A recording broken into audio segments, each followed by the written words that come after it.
자, 말씀의 제목 우리 한번 해볼까요? 이삭과 리브가의 결혼의 의미는, 다시 한번, 이삭과 리브가의 결혼의 의미는. 할렐루야, 할렐루야. 우리 담임 목사님 안 계셔도 힘냅시다. 제가 대신해서 말씀을 전합니다. 오늘도 저와 함께 주님 만나러 갑시다. 할렐루야. 오늘도 말씀 속에서 주님을 만나러 가야 돼요. 자, 본문은 이삭과 리브가가 만나 결혼하는 아름다운 스토리입니다. 스토리. 여러분 결혼하셨잖아요? 그런 것처럼 이삭과 리브가가 만나 결혼하는 아름다운 스토리인데, 하나님이 저와 여러분에게 오늘 이 결혼을 통하여서 하고 싶은 말씀이 있어요. 하나님이 저와 여러분의 아버지지요? 아버지가 저와 여러분에게 이 두 남녀가 만나서 결혼하는 장면을 통하여 하고 싶은 말씀이 있으시대요. 그것이 무엇일까? 자, 남녀가 만나면 사랑을 하지요. 그와 같이 예수님과 성도들의 사랑의 이야기를 담은 말씀이라는 거예요.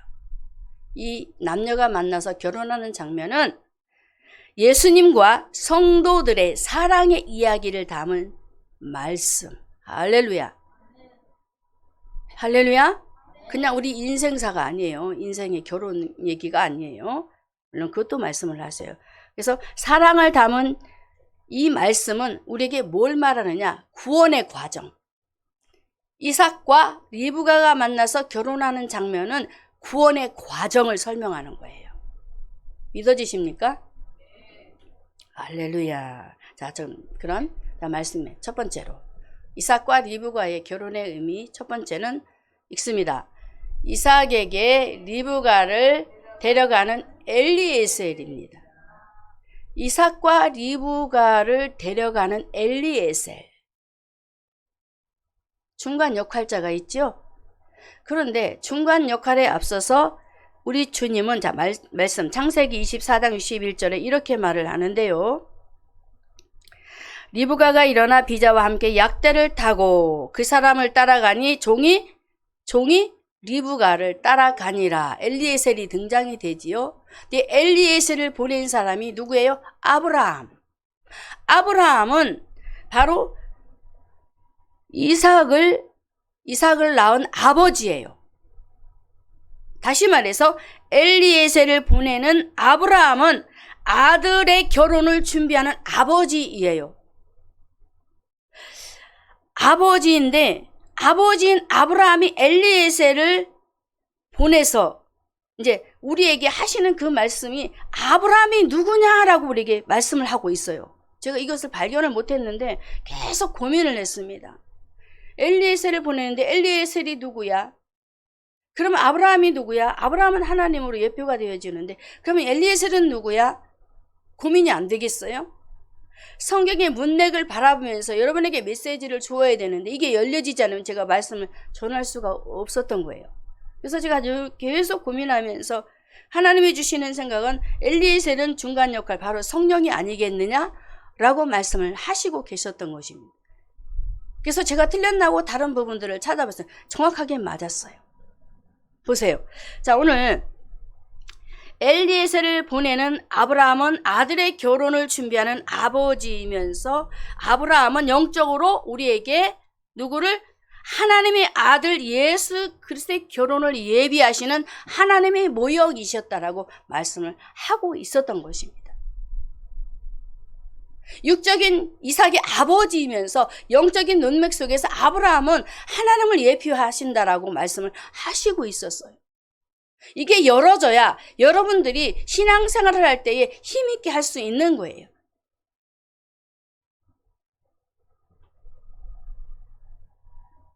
하나님을 대표하는 아브라함. 그러면 하나님을 대표하는 아브라함, 그 하나님을 예수님께서 마태복음 22장 1절과 2절에서 하나님에 대해서 우리에게 소개를 하고 있습니다. 어떻게 소개하느냐 하면은 예수께서 다시 비유로 대답하여 가라사대 2절 천국은 마치 자기 아들을 위하여 혼인잔치를 베푼 어떤 임금과 같다. 임금이 나옵니다. 천국은 자기 아들을 위해서 베푼 어떤 임금이 소개가 돼요. 이 임금이 바로 나다. 바로 하나님이다. 자기 아들은 하나님의 아들 예수다 라고 비유로 말씀을 그 현장에 맞게 그들에게 찾아가서 가르쳐 주시면서 눈을 좀 떠라. 제발 눈을 좀 떠라. 누구냐? 엘리에셀을 보낸 자가 누구냐? 영적으로 누구냐? 바로 나 하나님 아버지시다 라고 이렇게 메시지를 그들에게 비유를 들어서 던지시면서 그들을 가르쳐 주셨던 것을 우리가 알 수가 있습니다. 사랑하는 성도 여러분, 하나님 아버지께서는 자기 아들을 위하여 혼인잔치를 베풀고 있습니다. 바로 이 자리가 혼인잔치예요. 하나님의 말씀을 통해서 누구가 소개되고 있습니까? 바로 예수 그리스도. 그 아들과 결혼을 하기 위해서 성도들을 불러들여요. 주의 성전에 불러들여서 주님의 아들, 하나님의 아들 예수 그리스도의 신부를 찾아서 거기서 바로 연을 맺어주시는 일을 하고 있다라는 사실입니다. 할렐루야. 그래서 저와 여러분이 정말 예수님의 진짜 신부가 돼야 되는 거예요. 탈락이 되어서는 안 되잖아요. 이렇게 본문에 하나님께서는 아브라함을 통하여서 아들 이삭의 신부를 구하는 엘리에셀을 보내서 바로 아브라함은 하나님 아버지를 예표하는 예표자이시며 바로 그 엘리에셀은 바로 하나님께서 보내시는 누구? 바로 성령이다라고 하나님께서 누구를? 엘리에셀을 통해서 성령을 파송하고 계시다라고 우리에게 말씀을 가르치셨어요. 할렐루야. 저와 여러분을 구원하기 위해서 누구를 파송하세요? 성령님. 성령님이 오시지 않으면 절대로 구원이 이루어지지 않아요. 그래서 첫 번째로 이삭에게 리브간을 데려가는 엘리에셀은 누구? 성령님을 예표하고 있다라는. 왜? 그리스도께 인도하는 성령님이 계셔야 저와 여러분이 예수님을 영접할 수 있는 하나님의 역사가 이루어지는 거예요. 그리고 성령께서 우리를 그리스도께 인도하는 엘리에셀의 그런 역할을 하고 있다라고 말씀하시면서 다시 오늘날 하나님의 종들이 바로 그 일을 하고 있다라고 엘리에셀을 통해서 하나님의 종들에 대해서 메시지를 남겨주셨습니다. 그래서 오늘 저와 여러분이 하나님의 전에 와서 성전에서 강단에 세워진 주의 목사님들을 통하여서 하나님의 말씀을 받아야 되는 거예요. 할렐루야. 할렐루야. 왜? 중간 역할을 누가 한다고? 성령님이 하시고 하나님의 종 목회자를 통하여서 주님의 신부를 찾도록 하게 하신다라는 거. 믿으시기를 주님의 이름으로 축원합니다. 그래서 아브라함은 이삭의 아들 신부를 구하기 위해서 엘리에셀을 보내셨던 것인데 창세기 24장 2절에서 4절까지 제가 읽어 나갈 테니까 찾으세요. 아브라함이 자기 집 모든 소유를 맡은 늙은 종에게 이르되 청컨대 내 손을 내 환도뼈 밑에 넣어라. 내가 너로 하늘의 하나님 땅의 하나님이신 여호와를 가리켜 맹세하게 하노니 너는 나의 거하는 이 지방 가나안 족속의 딸 중에서 내 아들을 위하여 아내를 택하지 말고 내 고향 내 족속에게로 가서 내 아들을 위하여 아내를 택하라 하고 아브라함의 그 환도뼈 아주 중요한 부위에 하나님 앞에 맹세하게 해서 목숨 걸고 가도록 이렇게 일을 하게 맡겼던 것을 보게 됩니다. 하나님은 생명 걸고 그 아들을 이 땅에 보내셨어요. 할렐루야. 성령이 잉태되어 그 아들이 이 땅에서 십자가에 죽으시잖아요. 생명 걸고 아브라함도 엘리에셀을 아들의 신부를 찾기 위해서 보내는 거예요. 얼마나 하나님이 멋지게 일하시는지 몰라요. 그래서 엘리에셀은 다시 한번 말하면 하나님의 종이라는 사실, 또 하나님의 성령을 예표한다는 사실을 기억하고 오늘도 그러면 성령의 역할 속에 우리에게 자세하게 가르쳐 주시는 말씀이 있는데 요한복음 14장 26절에 보면은 성령이 하시는 일들을 말씀하고 있습니다. 읽습니다. 보혜사 곧 아버지께서 내 이름으로 보내실 성령 그가 너희에게 모든 것을 가르치시고 내가 너에게 말한 모든 것을 생각나게 하시리라. 요한복음 16장 13절에 보면은 이렇게 말합니다. 그러하나 진리의 성령이 오시면 그가 너희를 모든 진리 가운데로 인도하시리니. 무슨 말씀입니까? 아브라함을 통해서 엘리에셀을 보내셔서 이삭의 신부를 구하는데 이제 리브가를 만나는 장면이 나와요.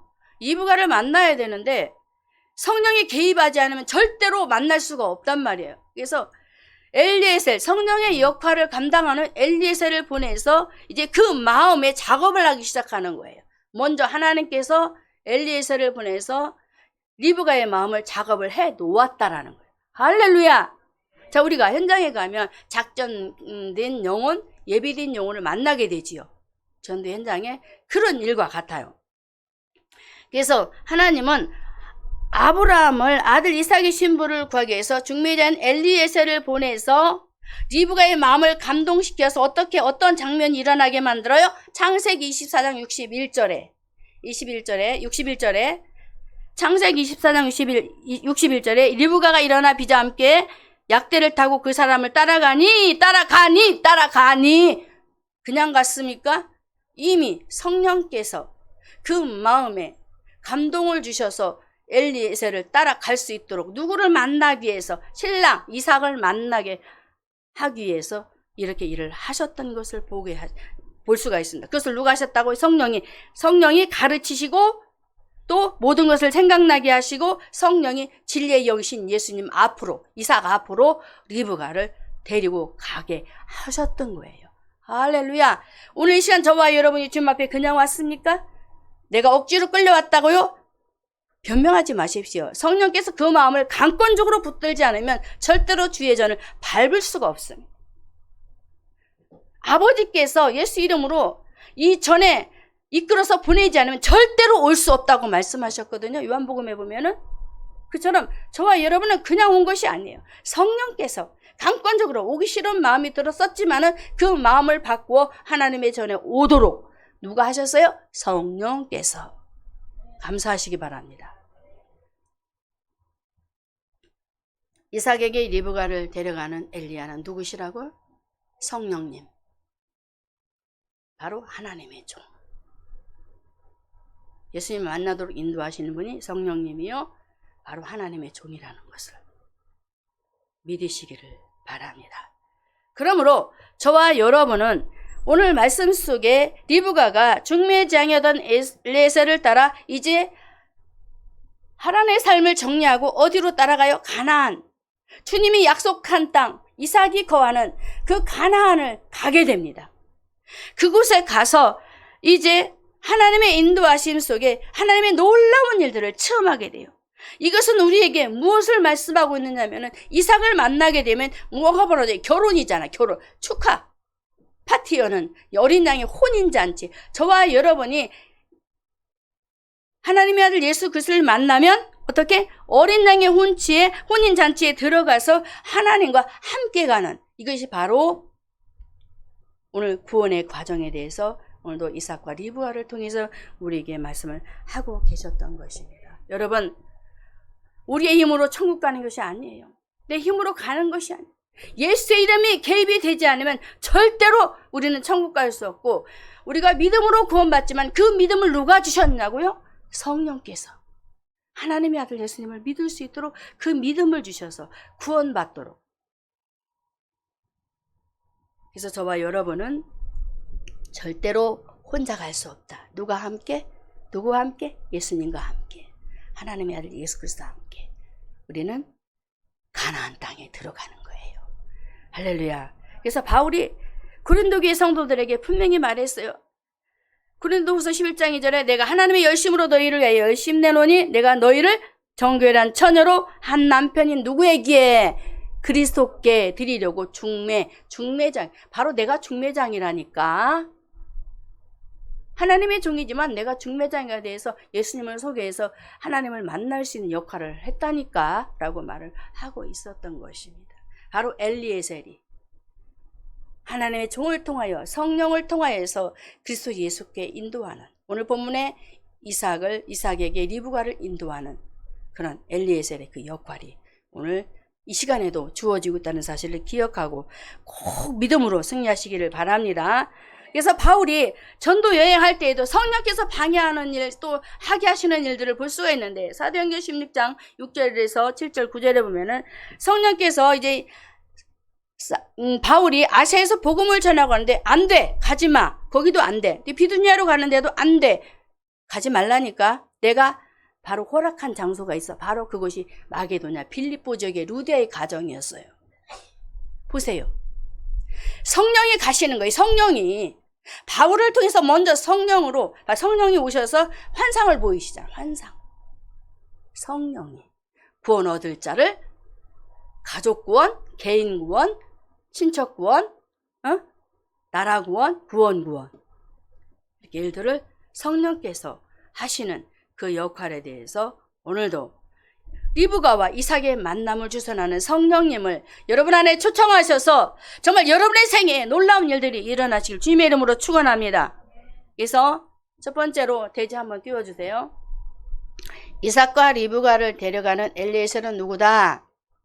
바로 성령님 그리고 하나님의 종. 자, 두 번째입니다.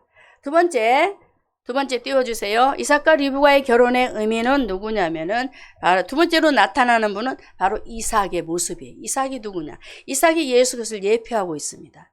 아브라함은 하나님을 예표하고 이삭은 예수 그리스도를 예표하고 있어요. 아브라함은 그 아들 예수님을 만나도록 주선하는 분이시지만 이삭은 바로 예수님을, 하나님은 이 이삭을 보내서 무슨 일을 하게 하시느냐? 아주 놀라운 일들을 하게 하시고 있어요. 자, 오늘 말씀 속에 이삭은 두 가지 모습을 통해서 예수님의 모습을 우리가 발견할 수가 있는데, 창세기 24장 62절에 보면은, 창세기 24장 62절에 읽습니다. 때에 이삭이 부엘라헬로이에서 왔으니, 어디에서 와요? 이삭이 부엘라헬로이에서 이삭이 올라옵니다. 왜 하고 많은 그런 곳 중에 왜 부엘라헬로이야? 하나님은 그냥 이 말씀을 기록하지 않아요. 부엘라헬로이는 어디냐면은 나를 감찰하시고 아시는 살아계신 하나님의 우물이라는 뜻으로 하갈이 사라를 피해서 도망가다가 만난 샘물이에요. 하갈이 주인 사라를 피해서 도망가다가 만난 그 우물이 바로 이 샘물이 부엘라헬로이 이름을 지은 그 장소란 말입니다. 그래서 살아계신 하나님의 우물이라는 그 뜻에서 이삭이 올라오는 거예요. 이삭이 올라와서 이제 이삭이 올라올 때 이삭을 통해서 우리가 발견할 수 있는 것은 뭘 발견할 수 있냐? 이삭은 나를 아시고 살아계신 하나님의 우물을 통하여서, 나를 아시고 살아계신 하나님의 물을 통하여서 지금 나를 찾아오는 그 목말라하는 그 영혼에게 그 목마름을 해결해 줄 수 있는 해결사로 나갈 수 있다는 것을 알 수 있었어요. 그분이 누구야? 예수. 이삭을 통해서 예표하는 예수. 자, 그러면은 저와 여러분의 인생은 어떤 인생이었습니까? 아담 이후에 저와 여러분은 하나님의 영과 이별을 했기 때문에 영이 죽어버렸단 말입니다. 그래서 영이 목말라요. 영이 목말라서 이제 살아갈 수가 없어요. 그래서 창세기 1장 27절 하나님께서 우리를 만드실 때 하나님의 형상으로 생기를 불어넣어서 하나님의 사람으로 창조를 하잖아요. 그때는 살아있는 영, 산 영이 되어서 하나님과 함께 생수를 먹으면서, 생수가 누구예요? 예수님이란 말이에요. 그 생수를 마시면서 아주 행복하게 살았단 말이에요. 그런데 아담 이후에 이제 주님이 안에 안 계시니까 이제 목이 마른 인생이 돼버렸어요. 자, 우리 인생이 목마르니까 뭘 찾아요? 돈을 찾아, 돈. 진짜 목마르면 물을 찾고, 목이 마르니까 내 인생의 문제를 해결하고자 여자를 찾고, 내 인생의 이 목마름을 해결하고자 내가 좋은 것을 향해서 달려가고 있는 인생이 되었단 말입니다. 이삭이 그걸 알았어요. 이삭도 인간이잖아요. 아브라함을 통해서 얼마나 많은 그런 아버지가 우상을 섬기면서 이렇게 살았었다. 아, 이건 아니다라는 것을 배우잖아요. 하나님 없이는 안 된다는 걸 배우잖아요. 이삭이 아브라함을, 아버지를 통해서.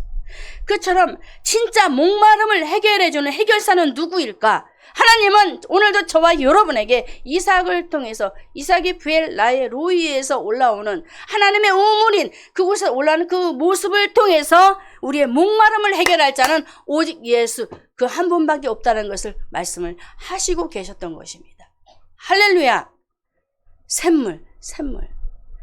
샘물이 내 안에 들어와야 돼요.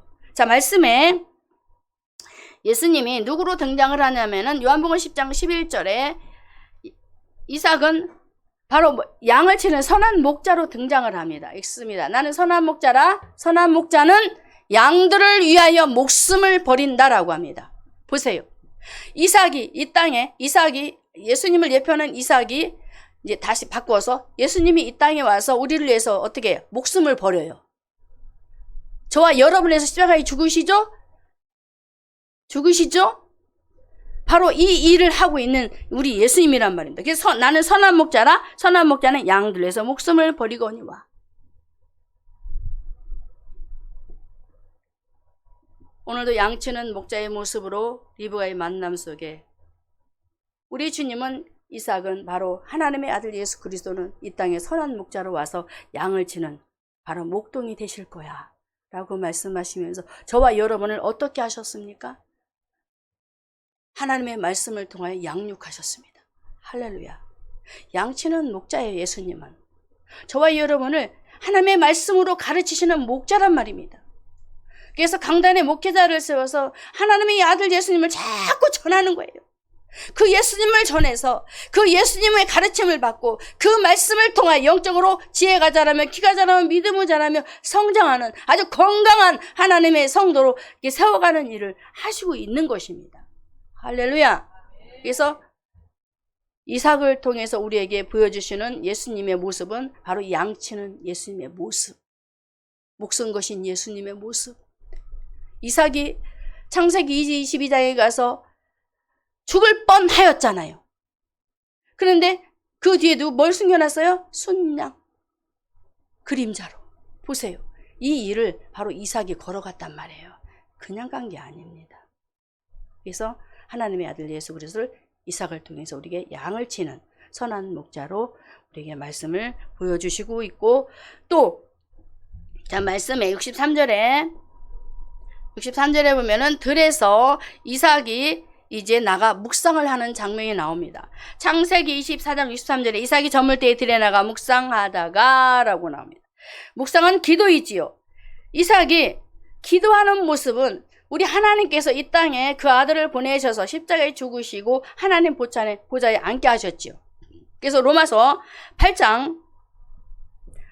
8장에 보면은 예수님이 하나님 보좌 우편에서 기도하고 계시는 모습을 우리에게 보여주셨어요. 바로 하나님의 아들 예수 그리스도가 이삭이 들에 나가서 기도하는 것처럼 모든 사명을 다 완수하시고 하나님 보좌 우편에서 기도하시는 주님으로 우리를 위해서 지금도 끊임없이 기도하고 계실 거야 라고 우리에게 말씀을 주셨어요. 힘을 내시기 바랍니다.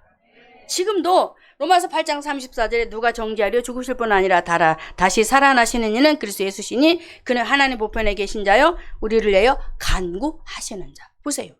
지금도 기도하고 있어요. 우리 집사님을 위해서, 권사님을 위해서, 우리 모두를 위해서 지금도 기도하고 계세요. 주님 손 놓지 않도록. 그래서 이삭의 모습을 통해 예수님은 양치는 선한 목자이심, 또 우리를 위해서 하나님 보좌 우편에서 기도하고 계시는 주님이라는 사실을 오늘도 기억하면서, 사랑하는 성도 여러분, 주님의 양을 위해서 성령님도 소개하시지만 주님의 양을 위해서 목사님이 수고를 많이 하시잖아요. 응? 많이 하시잖아요. 얼마나 애쓰셔요. 그래서 우리가 해야 될 일은 양을 잘 치도록 하기 위해서 우리가 기도하자. 할렐루야. 기도해야 강단에서 막 성령의 불이 떨어지는 거야. 기도 안 하면 불이 안 나가요. 여러분의 기도가 필요하다니까요. 기도합시다. 강단의 목사님을 위해서 한마디라도 성령이 일하시도록. 세 번째로, 이삭과 리브가의 결혼의 의미는, 세 번째, 이삭이 언제 나오냐면은 저물 때. 자, 이사야 24장 63절에 이삭이 저물 때에, 창세기 24장 63절에 이삭이 저물 때에 들에 나가 묵상. 세 번째는 저물 때에는 무슨 뜻이에요? 예수님의 재림의 때. 이삭의 이 걸음은 그냥 걸음이 아니에요. 예수님의 그 생애예요. 구원의 과정을 설명하는 예수님의 생애. 할렐루야. 예수님의 생애예요. 그래서 저물 때 이삭이 들에 나오는 모습은 바로 예수님의 재림의 때를 얘기하고 있다. 자, 이삭이 리브가를 데려가는 성령님이 그리스도께 인도하셔서 이삭을 만나도록 리브간을 주선해 주셨던 것처럼 주선하셔서 이제는 어떻게 이삭을 만났으니 이삭을 통해서 이제 양육을 받아, 하나님의 말씀 속에 양육을 받아 신앙생활을 잘 할 수 있도록 하게 하는 역할을 한단 말이에요. 그런데 이제 재림의 때가 이제 한 걸음 한 걸음 다가오고 있어. 이럴 때에 성도가 어떻게 해야 되냐는 것을 우리에게 가르쳐주고 있는데, 이삭이 저물 때에 들에 나가 묵상하다가 주님 오실 날을 얘기하는 거예요. 여러분, 주님이 언제 오실 것 같아요? 오늘? 내일? 올해? 몰라요. 그런데 오늘 말씀 속에 창세기 24장이 아니고 마태복음 25장에 보면은 재림의 때가 다가오는데 성도들이 해야 될 일이 있대요. 하나님의 말씀으로 양육을 받은 성도들이 이제 재림의 때가 다가오는데 너희들이 해야 될 일이 있어. 제발 정신 차리라는 말씀이 있어요. 마태복음 25장 1절에 그때의 천국은 마치 등불을 들고 신랑을 맞으러 나간 열처녀와 같다 하리니, 3절에 미련한 자는 등을 가지되 기름을 가지지 아니하고 슬기 있는 자들은 글쎄 기름을 담아 등과 함께 가져갔더니 신랑이 더디 오므로 다 잤다 그랬어. 졸았다. 이런 일이 벌어진다는 거예요. 자, 우리가 예수님 재림하십니다, 예수님 오실날 얼마 남지 않았습니다라고 메시지를 전하는데도 성도들이 어떤 상태입니까? 졸아요. 영적으로 존단 말이에요. 영적으로 졸면서 하나님의 말씀이 기존에 들리지 않는다라는 거예요. 그렇지 않습니까? 지금 이 시대가 그렇지 않아요? 제가 거짓말하는 게 아니잖아요. 이삭이 저물 때에 올라오는 것, 저물 때에 기도하는 모습은 바로 재림의 때 영적인 상태의 모습을 우리에게 말씀하시면서 정신 차려! 열처녀의 비유 속에 슬기로운 5처녀는 신랑을 기다리면서도 졸았지만 등과 기름을 준비하지 않았니? 예수 영접하고 예수 안에서 졸지만은 항상 깨어있는 성도가 되어 있었단 말이에요. 그런데 미련한 5처녀는 등은 있는데 성령이 없는 거야. 기름은 성령이잖아요. 성령이 우리 안에 계셔서 우리와 함께 더불어 소통을 해야 되는데 성령의 불은 꺼져버리고, 성령의 불은 꺼져버리고 이 땅에 있는 이 이것들만 꽉 차 있는 거예요. 미련한 5처녀에게. 보세요. 그러면 그때 그런 상황이 벌어지면은 무슨 일이 벌어질까요? 주님의 심판이 오죠. 죽으라고 열심히 강단해서 하나님의 말씀을 양육하고 영적으로 깨어있어야 한다. 절대로 주님과 분리되어서는 안 됩니다라고 선포를 하지만은 귓전에는 들리지 않고 계속 세상 것이 들어오니까 나는 포도나무에 너는 가지냐고 같이 함께 하자고 주님이 요한복음 15장의 말씀을 하시는데도 불구하고 주님과 떨어져서 각자 자기의 소견에 따라서 생활을 하면서 하나님의 말씀과 상관없는, 그래서 말씀에 계시록 2장 2절과 3절에 보면은 영적으로 정말 이때에는 에베소교의 성도들이 깨어있는 모습을 가르쳐주고 있는데, 계시록 2장 2절에 보면 내가 네 행위와 수고와 내 인내를 알고 또 악한 자들을 용납지 아니한 것과 자칭 사도라 하되 아닌 자들을 시험하여 거짓된 것을 네가 드러낸 것과 또 참고 견디고 게으르지 아니한 영적인 좋은 모습, 에베소에 처음에는 이랬단 말이에요. 그런데 시간이 가면 갈수록 이 에베소 교회가 영적으로 타락이 된 거예요. 영적으로 잠을 자고 있는 거예요. 이 라오디게 상태처럼 영적인 눈이 감기고 귀가 가리고 모든 것이 다 그냥 폐쇄가 되어버렸어요. 그래서 하나님께서는 오늘도 열처녀의 비유를 통하여서 이 이삭이 저물 때에 나오는 예수님의 재림의 때의 임박성을 우리에게 오늘도 창세기 24장에서 말씀하시면서 절대로 미련한 5처녀처럼 성령의 불을 꺼뜨리지 마라. 할렐루야! 성령의 불을 꺼뜨리지 마라. 이거를 우리에게 던지시고 있는 거예요. 여러분 안에 성령이 있습니까? 성령의 불이 계십니까? 남의 말이 아니고 내가 미련한 다섯처녀냐, 슬기로운 다섯처녀냐, 이거를 묻고 있는 것입니다. 주님은 지금 오늘도 오실 거고 내일도 오실 거고 여러분 개개인에게 오십니다. 여러분 개개인에게 재림의 시기가 달라요. 마지막 심판 재림의 시기는 또 다르지만 개개인에게 재림의 시기는 다르단 말입니다. 인정하십니까? 하나님의 나팔 소리가 들려지고 있는데 그것은 그냥 나팔 소리 이러고만 있잖아. 절대 이래서는 안 된다라는 거예요. 이삭을 통해서 들에 나가서 저물 때 올라오는 그 이삭의 모습을 내가 이제 올 거야. 주님이 이제 올 거야. 영적인 깊은 밤이 되어서 제발 잠을 자지 말라니까요. 라고 하는데도 뭐가 그리 급하신지, 뭐가 그리 일이 많으신지, 솔직히 말해서 우리가 하나님 앞에 나와서 예배드리는 시간 얼마 되지 않아요. 그렇죠? 기도하는 시간도 별로 안 돼요. 노는 시간이 많고 돈 버는 시간이 많고 자기 시간이 너무 많다라는. 물론 일을 해야 하고 할 일을 해야 됩니다. 그렇지만 오늘 말씀에 저물 때 재림의 때를 오늘도 우리에게 선포하시면서 너가 언제까지 이렇게 이런 삶을 살래라고 말씀하시는 하나님의 그 가슴 아픈 이야기를 오늘도 여러분의 가슴에 새기시기 바랍니다. 깨어 있으시기 바랍니다. 깨어 있어야 돼요. 우리 집사님 힘내세요. 우리 집사님 힘내시고 이제 주님 만나야죠. 주님 만나야죠. 사랑하는 와이프 못 따라가요. 주님 따라가야지. 할렐루야. 예수님 따라가야 돼. 영적으로 깊은 잠을 잤던 에베소 교회의 모습을 우리에게 말씀하면서 절대로 이런 상황이 벌어지 않아. 믿음이 식어졌단 말이에요. 믿음이 여러분에게 믿음이 내가 세상에 올 때에 믿음을 보겠느냐라고 예수님이 말씀하셨어요. 믿음이 식어져요. 계속 사랑이 식어져요. 하나님의 은혜가 떨어져요. 그러면 우린 지옥 간다니까. 예수님이 계속 이제 멀어지는데 어떻게 예수가 믿어져요? 안 믿어진단 말이에요. 그래서 오늘도 캄캄한 밤이 되어 주님과의 처음 그 첫사랑을 잃어버렸던 계시록 2장의 에베소 교회 우리에게 말씀하시면서 절대로 이렇게 하지 마라. 자, 이런 일이 계속 캄캄한 밤에 되어서 첫사랑을 잃어버리면 일어나는 일이 있어요. 일어나는 일. 마태복음 25장 10절에 이건 읽어야 돼. 마태복음 25장 10절에 읽습니다. 저희가 사러 간 동안에 신랑이 오므로 예비하였던 자들은 함께 혼인잔치에 들어가고 문은 닫혔다. 예비하였던 자 주님과 함께 천국에 들어가지요. 근데 11절에 그 후에 남은 처녀들이 와서 가로되 주여 주여 우리에게 열어주소서. 미련한 다섯 처녀는 이제 주님 못 만나서 천국 문이 닫혀 쾅 하고 닫혀버렸어.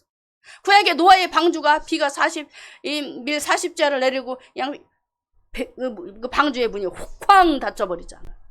빨리 와라. 천국 가야 된다. 빨리 우리 함께 갑시다라고 했는데 아니야 나는 시집도 가야 된다니까. 나는 장가도 가야 나 돈 많이 벌어야 된다니까라고 막 외치면서 아우성쳤던 그들이 주님의 심판이 임했을 때 그제서야 주여 주여 주여 주여 주여 우리에게 문 좀 아니 안 된다니까. 주님이 재림이 오면 이미 주님이 재림에서 이 땅에 나팔 불고 오실 때는 끝난 거예요. 끝난 거예요. 그때는 우리가 주님 만나는 시기가 아니고 개인 신앙의 그 시기를 오늘도 다시 한번 돌아보면서 정말로 우리는 미련한 다섯 처녀처럼 천국 문이 닫혀서 그제서야 나 천국 갈래요 하지 마시고 할렐루야? 그때는 안 열어줘요. 12절에 대답하여 가로되 진실로 너에게 이르노니 내가 너희를 알지 못한 나 너 몰라. 너 나 안 믿었잖아. 나 몰라. 이렇게 돼버려요. 이게 농담입니까? 농담 아니에요. 정말 여러분들 예수님이 믿으신다면 믿음으로 다시 한번 주 안에 사시길 주님의 이름으로 축원합니다. 주의 날이 믿는 자에게는 밤 도적같이 오잖아요. 믿지 않는 자는 도적같이 지금 이 시간에도 올 수도 있는 상황이 벌어져요. 여러분들 예화 잘 하시잖아요. 도적이 나 너희 집에 오늘 금 훔치러 갈 거야 라고 얘기하고 와요? 아니잖아요. 너무 잘 하시잖아요. 우리 주님도 예수님이 영접한 자는 빛이 이 안에 있기 때문에 바로 그 날이 도적같이 오잖아요. 지금 함께하고 있는 걸? 천국 갈 준비가 돼 있는 걸? 주님이 오시면 우리는 공중에 올려서 천국 가는 거예요. 그래서 우리는 밤이 아니라 우리는 빛이라는 거예요. 할렐루야. 그래서 믿는 자에게는 절대로 어둠이 있지 않고, 그래서 재림이 늦어지는 이유가 있어요. 지금 이삭을 통해서 예수님 재림하실 거야 라고 가르치시는데 재림이 늦어져. 왜 늦어져? 늦어지는 이유가 베드로후서 3장 9절에 이렇게 말씀하고 있습니다. 주의 약속은 어떤 이에 더디다고 생각하는 것까지 더딘 것이 아니라 오직 너희를 해 오래 참으사 멸망치 않으려고. 할렐루야. 재림의 시기를 주님이 자꾸 늦춰요. 우리가 언제 옛날부터 주님 재림하 오신다고 막 얼마나 정말 강단에서 크게 선포했어요. 내일 재림 오신다니까, 주님 오신다니까 빨리 깨어서 기도하라니까 라고 했는데 아직도 안 와.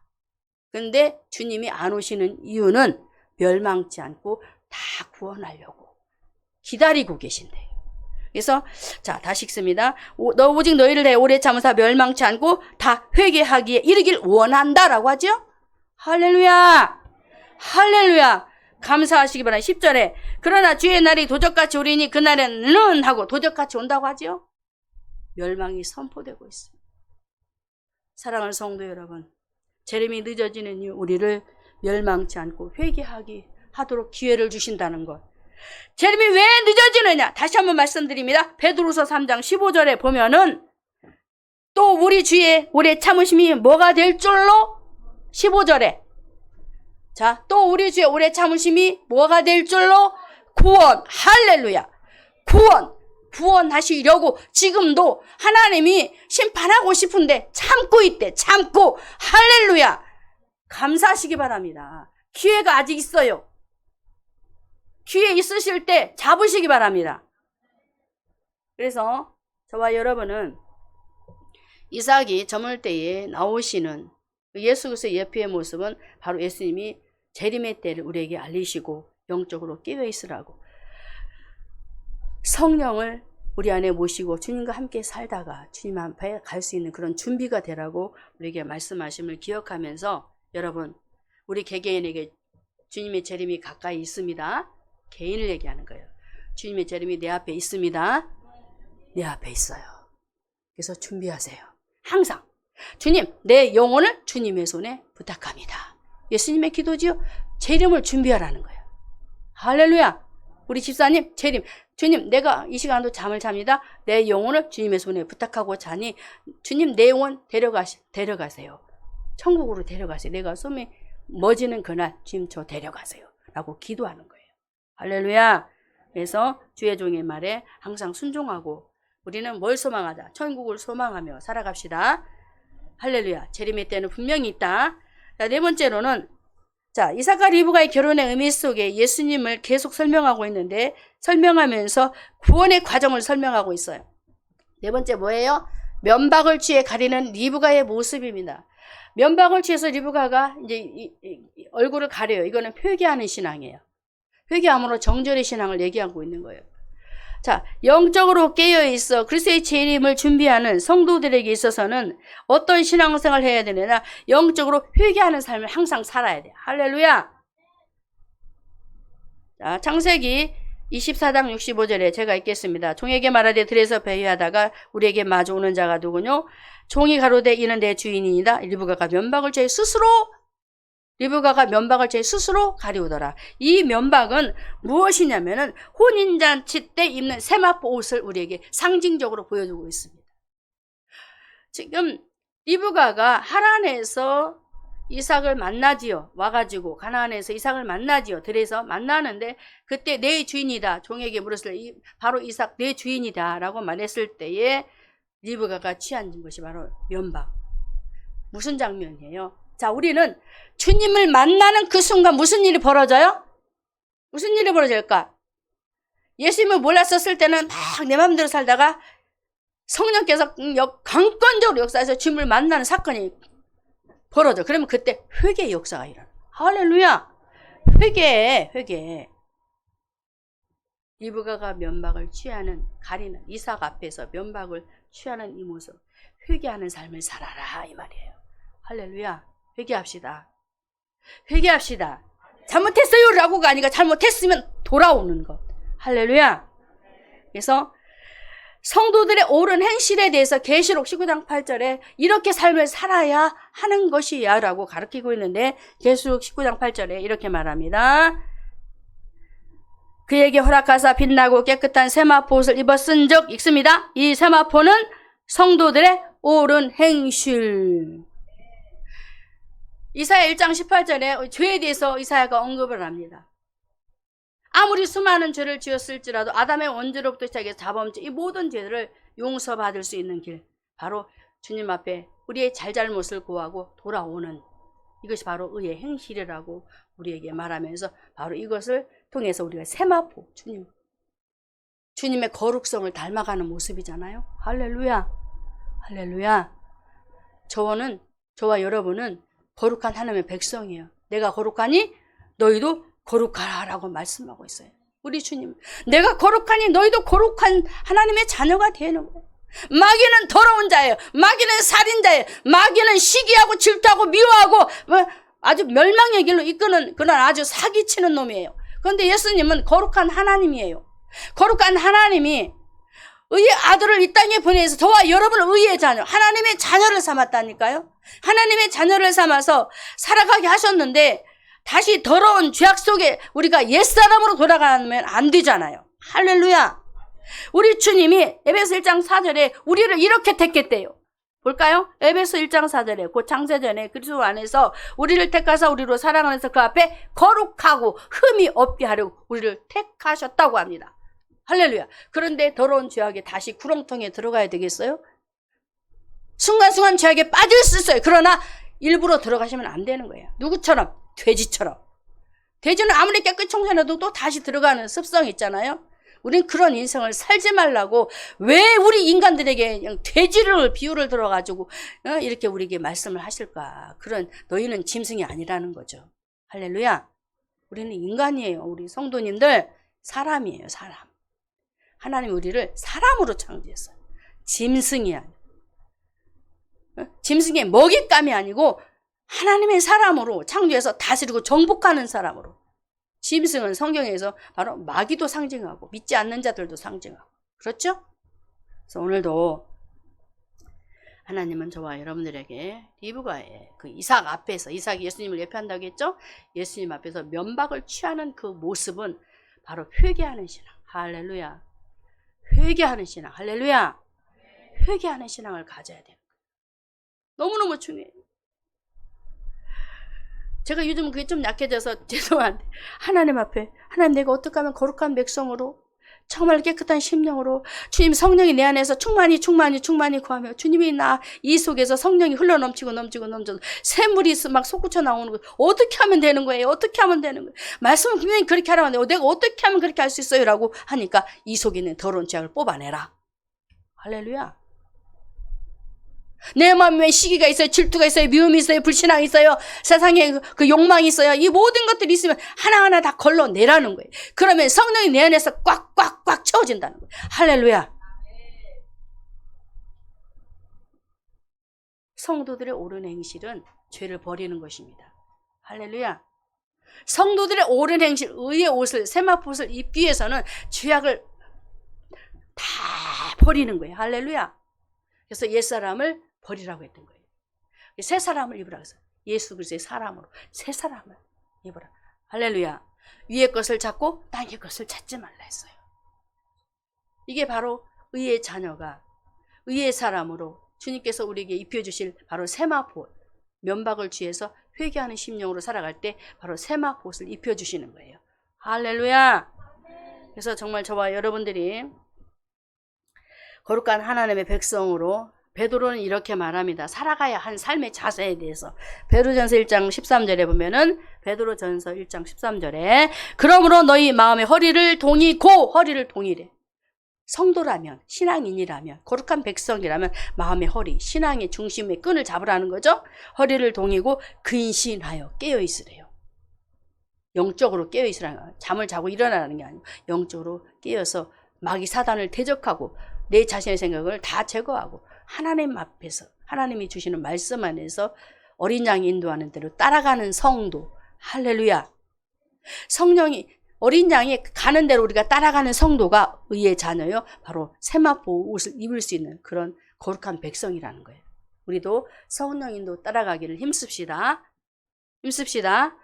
할렐루야. 여기 나오네요. 베드로전서 1장 16절에 보면 기록할 때 내가 거룩하니 너희도 거룩할지어다. 모든 행실에 너희가 거룩한 자가 되라고 15절에는 하나님의 자녀들에게 있어서 이렇게 살라고 베드로를 통해서 이렇게 말씀을 하셨습니다. 사랑하는 성도 여러분, 계시록 14장 4절과 5절의 말씀에 우리는 정절이 있는 하나님의 자녀로 살아가라고 합니다. 그래서 구속받은 하나님의 백성들은 처음 열매이기 때문에 정말 거짓말을 절대로 입에 담지 말라는 거예요. 거짓말이 없고 흠이 없는 자들이라 가지고 거짓. 자, 거짓의 압이 누구? 마귀. 요한복음 8장 44절. 거짓의 압이 마귀를 닮으면 안 되는 거예요. 알았죠? 진실. 예수님은 진실. 진리. 예수님은 진실이고 진리예요. 내가 곧 길이요 진리요 생명이다라고 말하고 있어요. 그래서 오늘 네 번째로 리브가가 면박을 쓰는 이 모습은 우리 성도들이 하나님 앞에서 어떤 자세를 가져야 되느냐. 회개의 삶을 살아라. 할렐루야. 삶을 정리하라는 거예요. 회개할 삶을 살아라. 그렇게 되면은 정결한 삶, 거룩한 삶으로 인해서 주님의 옷을, 의의 옷을 입고, 예수님의 옷이지요? 그 옷을 입고 누구를 만난다? 신랑 예수. 자, 마지막 저와 여러분의 남편은 누구? 예수. 할렐루야. 지금 현재 내 남편이 아니고 예수님이 내 남편이 돼서 우리가 예수님 만나는 거예요. 자, 마지막 다섯 번째. 자, 이렇게 신앙생활의 그 하나하나 구원의 과정을 우리에게 설명하시면서 마지막 중요한 우리가 가야 할 정착지. 어디냐? 장막의 모습입니다. 여기 어딜까요? 천국. 천국. 마지막 우리의 종착지는 천국이에요. 자, 회개의 삶이 이루어져야 천국에 갈 수 있지요? 자, 우리는 알 수가 없습니다. 숨이 깔딱깔딱 정말 저 사람 회개했을까? 정말 주님이 회개 이렇게 하셨을까? 하게 하신다니까요. 하나님만이 하시는 거예요. 우리는 몰라요. 그래서 마지막에 리브가의 그 면박을 통해서 회개의 삶을 살게 하시다가 마지막에 우리를 어디로? 천국. 자, 창세기 24장 27절에 이렇게 말합니다. 이삭이 리브가를 인도해 모친 살의 장막을 드리고 그를 제 아내를 삼고 사랑하였으니 어디에 장막으로 드려요? 모친 사라의 장막. 여기 구약에서 천국을 예표하는 겁니다. 사라도 천만인의 어머니지요. 교회를 상징하고 있어요. 그 천국을 상징하는 거예요. 할렐루야. 예표예요, 예표. 진짜가 아니고. 그래서 장막의 의미는 어떤 의미냐? 바로 주님과 함께하는 것입니다. 요한복음 15장 4절에 내 안에 거하라 나도 너희 안에 거하리라. 그러므로 장막의 의미는 주님과 영원히 함께하는 것. 할렐루야. 장막에 주님과 영원히 함께. 이삭이 리브가를 취해서 사라의 장막으로 들여서 함께 행복하게 살지요. 바로 그거예요. 자, 결혼 생활을 통해서 바로 구원의 과정. 신앙 생활을 시작해서 마지막 포커스가 천국. 이삭이 아내를 취해서 사랑했다라고 한단 말이에요. 사랑. 저와 여러분이 예수 믿다가 이제 천국에 가게 되면은 어떤 일이 벌어지냐면은 주님이 저와 여러분을 영원토록 사랑해 주셔요. 할렐루야. 지금도 사랑하시지만 주님이 저와 여러분 이삭처럼 사랑하였더라. 할렐루야. 이 땅에서의 삶에 저와 여러분이 정말 신앙생활하면서 때로는 말도 지글지글하게 안 들어. 주님이 속 썩여요, 안 썩여요? 주님이 속상하지요. 아버지 말 정말 안 들어. 이렇게 하라니까 해도 아이 내 맘대로 할래요. 우리 지우기처럼. 그렇게 할 때가 많잖아요. 그런데 그럼에도 불구하고 끝까지 저와 여러분을 버리지 아니하시고 이삭과 리브가의 만남, 그 결혼을 추선하셔서 하나가 되게 하시는 것처럼. 그래서 남자가 부모를 떠나 창세기 2장 24절에 남자가 부모를 떠나 그 아내와 합하여 한 몸이 이루라라는 이 말씀을 우리에게 주시면서 바로 주님 나라에 가서 영원히 에덴 동산에 아담과 하와가 벌거벗었을 때, 벌거벗고 하나님과 살았을 때 창피함을 몰랐잖아요. 근데 죄 짓고 나서 살았잖아요. 그 세계로 돌아가는 거예요. 에덴 동산, 천국. 할렐루야. 하나가 돼서 정말 천국에 들어가는 사라의 장막으로 리브가를 취해드리는 이삭, 우리 예수의 예표자인 이삭이 리브가를 취해서 그 장막으로 끌어들이는 장면을 한번 상상해 보시죠. 저와 여러분을 주님이 끌어올린다니까. 할렐루야. 어디로? 천국으로. 데살로니가전서 5장에 보면 공중에 들어 올리시잖아요. 저와 여러분을 신령한 몸으로 이제 공중에 들어 올리셔서 거기서도 막 잔치하고 천국으로 뛴다 하면서 막 나팔 불 때 나의 이름 하면서 주님의 이름을 찬송하면서 어디로 가요? 천국으로 가는 거예요. 할렐루야. 이게 바로 오늘 저와 여러분에게 주신 아주 중요한 메시지예요. 그래서 오늘 핵심 다시 한번 정리해 드립니다. 이삭과 리브가의 결혼을 통해서 구원받은 성도들의 삶을 그렸다고 했지요. 할렐루야 했지요. 그래서 하여 성령님과 주의 종들을 통하여 저와 여러분을 어떻게 처음에는 그리스도께 인도하셔서 이제 예수님을 통하여 양육을 받게 하시고 할렐루야 말씀이지요. 양육 받게 하시고 그래서 기도의 사람으로 살게 하셨다가 할렐루야 하셨다가 이제 기도하면 어떻게 돼요? 깨어있는 성도 기도하는 삶뿐만 아니라 깨어있는 성도로 신앙생활하면서 우리가 알았던 회개의 삶으로 정결한 신앙 정결한 성도로 삶을 주님께서 자꾸 우리를 다듬으시는 거야. 하셨다가 어디 가서 산다? 천국 할렐루야 기도합시다.